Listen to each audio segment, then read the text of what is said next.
I'm Leah Lane, an award-winning travel writer and author of Places I Remember, Tales, Truths, Delights from 100 Countries. On this podcast, we share conversations with travelers about fascinating destinations and memorable experiences around the world. In this episode, we're talking about Italy. Steve Perillo is a third-generation family owner of Perillo Tours, America's leading tour company to Italy. Welcome, Steve. Hi, Leah. Good day to you. Good day to you. You know, I knew your dad, Mario, since the 1980s, and you and your father are both local celebrities in the New York area because of your commercials. I heard that Adam Sandler even dressed up as you for a Saturday Night Live script. How did that feel?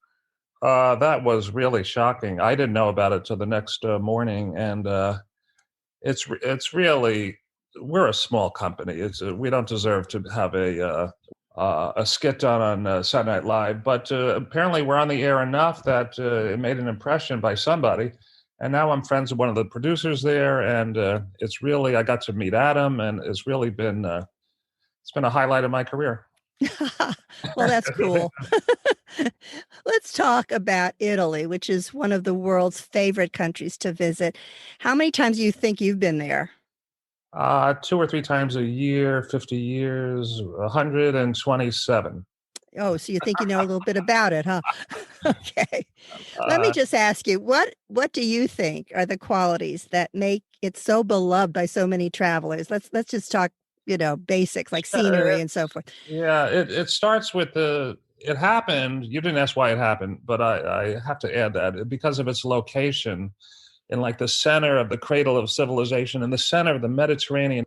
So it was the crossroads of civilization for 2,000 years. So they had everything going on. First of all, the natural beauty, the beaches and the mountains and the Alps and all of that stuff.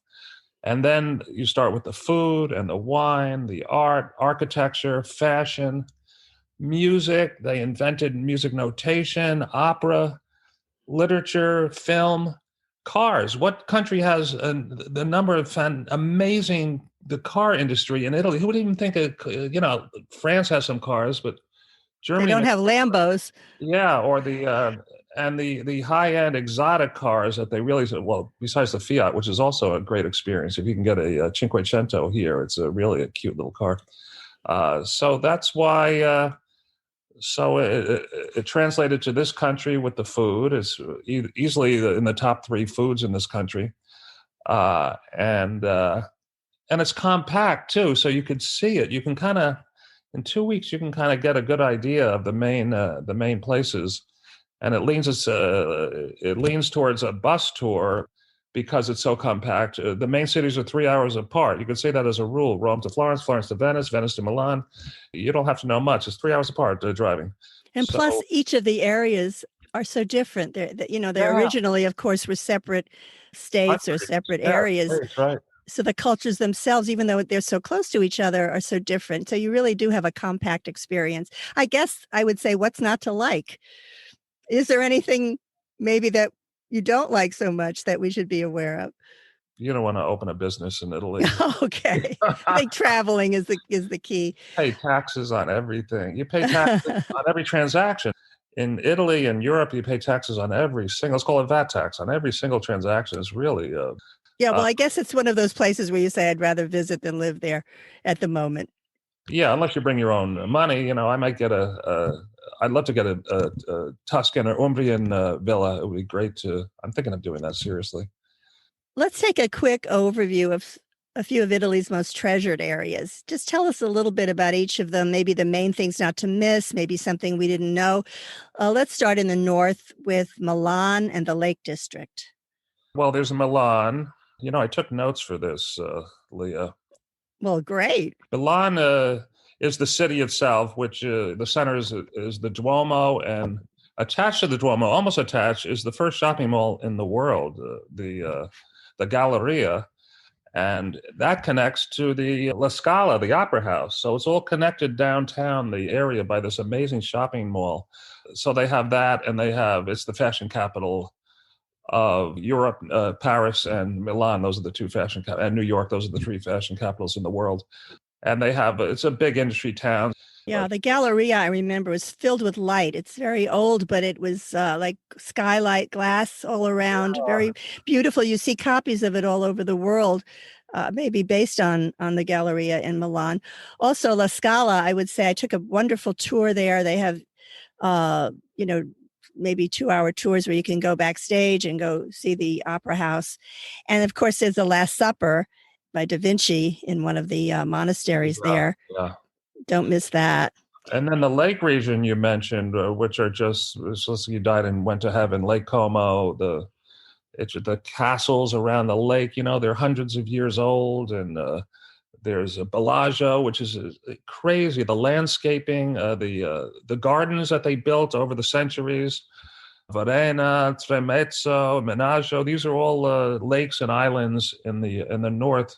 You could spend a week easily up there in the springtime. It's beautiful. It's one of the most beautiful places I've ever been. You can drive along, or you can take boats that go to each of these little villages. Each are different. Again, one place that would be nice to stop over, maybe just to visit, is Villa d'Este, a beautiful hotel, one of the Yeah, grand hotels of the world. Just to have a yeah, drink or sit there is a lovely experience. you could stay, but Yeah, but you just have to have a drink. I would just sit there and maybe not worry about the money. What about Venice? Venice is, if you take any city, you remove the cars, like right away, you have a dreamland. This happened during the pandemic in the early part where the cars went away and you walked through the streets of New York. It was an amazing experience.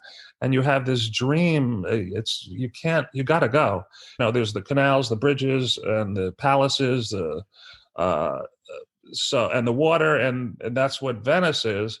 But if you could go off season and you could roam around the back alleys and stop into these little bars, there's something called chiquetti. Chiquetti are like pupus in Hawaii, and what's the Spanish version? No, the Greek. It's exactly like that, and it's a great way to eat. You eat on your feet, or you drink some wine, and you have these little finger foods in Venice. So go in November. In the dead of winter, it's the most romantic of Oh, all. it's so misty. And there, It's and lovely in November. I know. Yes. you buy a coat. It's a few $100s for a coat. You'll save thousands in travel. Just buy a coat. That's And what. yeah, I think it's one place where the tourists have sort of changed the whole feeling. I know I've read where they're trying crowd control now, and cruise ships have been banned from the downtown, port. So they're trying very hard. But this is one place that if you can go in off season, St. Mark's Plaza, the whole thing is much, much more special. But you should go to Venice. And then you How about take boat trips around the islands. The most famous one is Murano and Burano. Murano has the famous glass work. They have some very modern things. It's really amazing, and Murano. the village itself is so colorful. It's like a little Yeah, mini Venice. It's very less crowded and very pretty. yeah. And the area around Venice, you have Padua, you have Verona. These are romantic, beautiful towns with frescoes and a Roman Colosseum and all kinds of beautiful things, which if you can take a few extra days, it's worth it. Yep, yep. How about Tuscany? Tuscany is the most popular region, I guess, after Lazio, which is Rome. Tuscany is Florence, and Florence is beautiful, but Tuscany has these secondary cities, like Siena is the second city and they have the Palio, and it's just gorgeous. The cobblestones and the bell towers and the fantastic architecture. But my favorite city, Lucca, I'm learning about Lucca, and it's just, these are storybook places.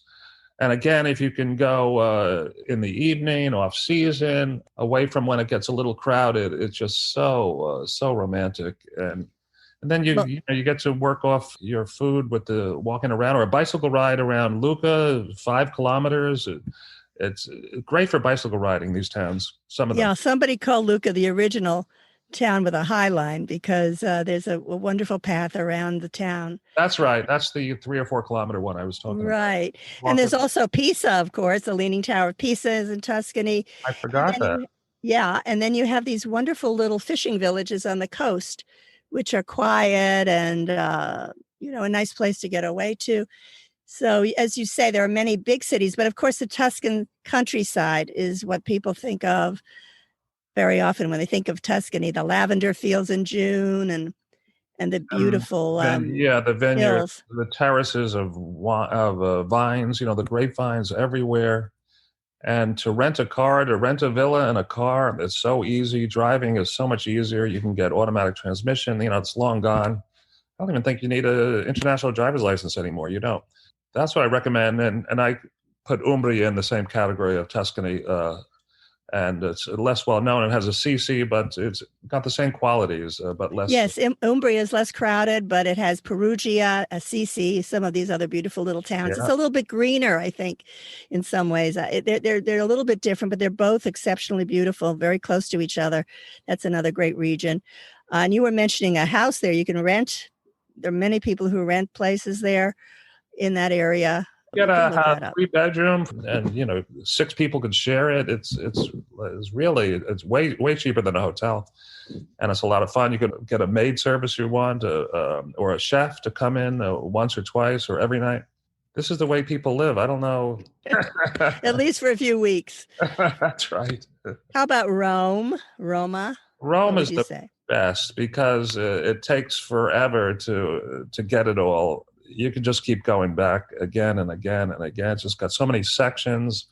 Every corner has history, the great authors and poets and painters, and every block has history. So does New York, but Rome goes back 3,000 years. So it's got unbelievable history on every corner, and the main sites are beautiful, but there's other sites that people don't know about. There's a little keyhole at the embassy of Malta. The keyhole line. This sounds like a silly thing, but No, it people have sounds been good. gathering lately. Of course, the gelato trucks have shown up in the last 3 years now at this keyhole, and you get to see the dome of St. Peter's perfectly in this keyhole. It's an amazing phenomenon. Then The Pantheon, that building looks like it was just built in a few years ago, and it's almost 2,000 years old. I recommend everybody going inside of it. You won't believe it how perfectly preserved it is. it's perfect. It's exactly. I don't think they've even repaired the dome very much at all, and unbelievable. Yeah, it's an incredible building. I think it's one of the best preserved in all of the world of that era. The Sistine Chapel, of course. If you go to the Vatican, I would say there's another time you want to try to go off season or go very early in the morning or late. It's very crowded, and Yeah, yeah. but worth seeing. St. Peter's, of Yeah, course. St. Peter's. They have mosaics that look like paintings. The mosaic chips are so tiny. They're like a millimeter across, and it just looks like there's a shot of a guy's ankle underwater. You can see the way the water displaces the image. It's done with little stones. This is a craftsmanship, that's 600 years old. That there's no way we could do it. I don't know how they did it. The time and the amount of time and effort that went into these things. With the Catholic Church had the Yeah, well, money. they didn't have Netflix then. They had more patience. I think the other things that, people always go to the Forum and the Colosseum in the downtown, the main part of Rome. I would say I've been many times, but the best time I ever went was with a superb guide. I think when you look at the Forum and you understand what these buildings were, it makes so much of a difference whether you take a good guidebook or a good guide. It helps. Otherwise, sometimes people just kind of glance at it and don't really know the importance of some of the little details, as you said. Yeah, And Rome, we have to mention the food, the pasta. I mean, that's where you eat fantastic yeah, pasta. well, it's the pasta that they do in Rome. What's the famous pasta? Well, there are several. The carbonara is one, and Carbonara with the eggs and the bacon pancetta, or whatever pork you put in it is. It's my favorite pasta now. What's your favorite pasta, Leah, right now? oh, anything that they put in front of me at the moment. I like it when it's handmade and fresh, and the sauce is fresh, and anything basic. I think the wonderful thing about Italian food is it's based on fresh food, simply made and locally made. So very often you'll have fish in the fish areas and meat in the other areas, and you will get the local food. And that's where the slow food movement started, by the way, in Italy. That's right. I didn't know it went beyond Italy, Oh, but yes. still going in Italy. It comes from the north. Pasta is so it just dawned on me in the last few years, pasta most of the time is flour and water. That's it. It's Maybe basic. a pinch of salt. That's it. Sometimes I put eggs later on. And then a tomato, garlic, and olive oil. And that's the entire, but the ingredients have to be perfect. They have to be perfect. If you, mess up the olive oil, you ruin it. But it's only 6 ingredients, the whole thing. And it's just to die for. Yes, and many of these people have been making it the same way for generations, and their families, they know exactly the amount. They don't have to measure a damn thing. But the best part is that you're eating it in Italy. That helps make it taste delicious when you're sitting at a cafe and watching the people and I think so. hearing the Italian and all that. Yeah. Let's go to the Amalfi Coast, one of my favorite areas. Yeah, that's where we come from. Most immigrants come from the Naples area. Amalfi, I guess, is an hour south of Naples. And it's my favorite area because of the food. They have the mozzarella, the limoncello, the lemons, the citrus fruit, and fish, and the pasta with the fish. And that's just the food part. The white wine is what a lunch. What a lunch. I know. And you go to these little places and they make their own limoncello out the garden. They have some lemons and each one has a little bit of a different flavor and they're so proud of it. It's so charming to go there and eat the local, as I say, local. These are from their gardens and from their vineyards. Very special. But the beauty of it, I think, is the thing that I really can't stop thinking about. I actually wrote about the Amalfi Coast for Fodor's guidebooks 3 times. I think I had to go there. It was a tough assignment. And I had to return it to check everything out. And I know all the little towns, Positano, Amalfi, Ravello, absolutely beautiful. Just one of those places that you can't escape feeling relaxed. You just feel especially relaxed there. You feel like you're in another world.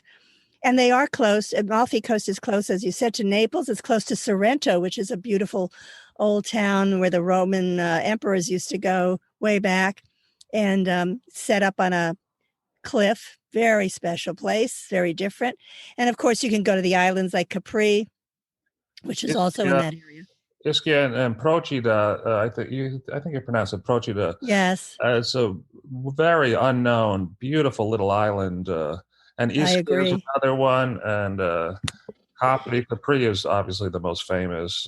And you got to go. You got to go to Capri. Well, Capri has the Blue Grotto, but Amalfi has the Green Grotto. If you go somewhere near Positano, or between Positano and Amalfi, there's something called the Green Grotto, and it's similar where you go in and the light is so special. I agree with you. Procida is one of my favorite islands because it's unspoiled. It's a fishing village full of color and still not overrun with tourists. Capri can be very crowded. Again, you try to go off season or off hours or even stay over, because if you do that, you can get up early in the morning. Otherwise, the crowds in the afternoon are pretty big. Right. The boats go home around 5 o'clock. And exactly. You to yourself. Yeah. So spend about a week in Capri. That would be a nice trip too. How about Sicily? Amazing place. And we sell it a lot as a company. And so many Americans are of Sicilian heritage. And for some reason, Taormina is the most beautiful little town in the world. It's on a cliffside and it overlooks Mount Etna. You're about Mount Stromboli, Mount Vesuvius is going, and Mount Etna is going. It's safe to go. It's safe to go, yeah. One day it's going to blow, that thing. Well, they have warnings now, so I don't think it would be something we wouldn't have an inkling about ahead of time. Oh, good. Thanks. Sicily is a big island. It's the largest island in the Mediterranean. You can only get there by ferry from the south, I think, only from the south of Italy. Right, or fly to Palermo. And Palermo's a very nice city, and it's got some beautiful hotels on the water. There's no trains, really, in Sicily that work, so you've got to get a driver or rent your own car. And it's great to explore. There's a lot of Greek history there. It's a crossroads of the Mediterranean, for sure. I agree. How about just a few words of advice? What would you say when traveling in Italy? What would you tell us that maybe we wouldn't think of ourselves? Yeah, well, what we've been saying about traveling in the off season, for sure. Don't worry about the weather. The weather's mild all the time. It never gets. It snowed once in Rome in the last 40 years, once or twice. So you should go off season, travel light, have a really good plan, stay in the center of the towns you go in. Don't try to save money on location. Go to a lesser hotel and stay in the center, so you can go outside and walk at night. Uh, what else would you have, Leah? I would say spend as much time as you can. Add some days if you can. Don't rush it. Yeah. It's a special place. It is remarkable, and treat it like that. Give yourself a lot of time, and don't try to see everything at once. Hopefully, you'll be back. Even though it's compact, you want to feel the place. As we mentioned, each area is different, so you can spend time in one area and just feel like you're, having a wonderful escape. You don't have to necessarily go all over the place, but, it's up to you. Whatever way you do it, there's train service and there's airline service. You can get around. But the idea is to just, relax, enjoy it, soak it in. It's one of those wonderful places of the world. The name of the podcast is Places I Remember. Can you share one or two of your very best memories of all your trips to Italy? My vineyard that we take our groups to, he bought a helicopter, and we went around San Gimignano in this helicopter. Tell us about San Gimignano. San Gimignano is the city of towers, and they have two towers side by side. How old are they? They're, I don't know, medieval, 900 years old, probably, something like that. And that's where they think so it's truly charming, and it's surrounded by vineyards all in the countryside, but it's on a big hilltop, like most of them are. So you're looking all around from horizon to horizon. The sun rises. You could hear I woke up there one morning. What are those birds? Chickens, boosting their heads off. But it's just so charming, and the stone. So everything we have is wood, but everything there is stone, and that's what makes it last for thousands of years. That's the benefit we're getting because they had no trees. So it's a completely stone city, like many of these cobblestone places are. And that's what makes it so beautiful and so powerful, so raw, like it was nature made it, put it there. And that's San Gimignano. You got to go see San Gimignano. It's not far from Florence, probably 45 minutes. Right. This is one of the many beautiful little towns around that area. Yeah. You went by helicopter, you said. Did you see it from above and the whole area, or? Yeah. I'll have to send you my video. It was about a half hour, and this was really so green, so verdant, and it's just centuries of cultivating the land. I think you like Italy. I mentioned I haven't been there in a year and 3 months. I'm going to be the first one there when we can go, though. I'm going to be the first one there. I think all of us would love to go. Well, look, thank you so much, Steve Perillo. You brought Italy to life for us, and I hope we all get to go back very, very soon. And please be sure to check out my links on my show notes for details about this episode. And I'll be writing about Italy on my Forbes.com blog, so check that out too under Leah Lane.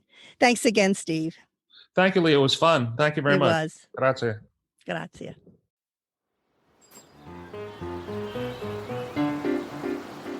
Thanks for listening to our award-winning podcast. We've recorded over 100 episodes of Places I Remember, so follow us on any podcast app. And new monthly episodes are also on YouTube with gorgeous video. My book, Places I Remember, is available in print and Kindle, and I read the audio version. Follow my travel writing at Forbes.com. Contact me at the links in the show notes or on my website, placesirememberleahlane.com, and keep making your own travel memories.